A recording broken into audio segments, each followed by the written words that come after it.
তারপর আমার অনির্বাণের সাথে দেখা হয়। আমি অনির্বাণকে বলি, তোমার কি এই বিয়েতে পূর্ণ সম্মতি আছে?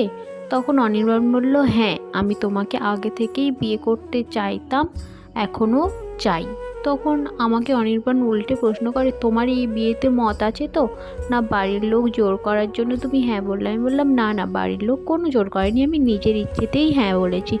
তারপর আমি অনির্বাণকে ফুলটা দিলাম। অনির্বাণ নিয়ে হাসলো। তারপরে ও বলল, এরপর আমাদের একদম বিয়ের আসরেই দেখা হবে। তখন আমি বললাম, ঠিক আছে। তারপর অনির্বাণ গাড়িতে ওঠার সময় ওর হাত থেকে ফুলটা পড়ে গেল, আর ওর উপর থেকে একটা বাইক চলে গেল।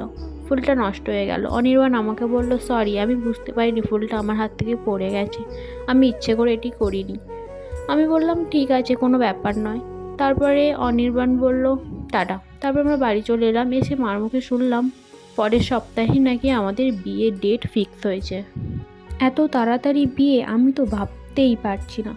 তারপরে মা বলল, খুব তাড়াতাড়ি বিয়ে করতে হবে, যেহেতু অনির্বাণ আর্মিতে কাজ করে তাই বিয়েটা তাড়াতাড়িই করতে হচ্ছে।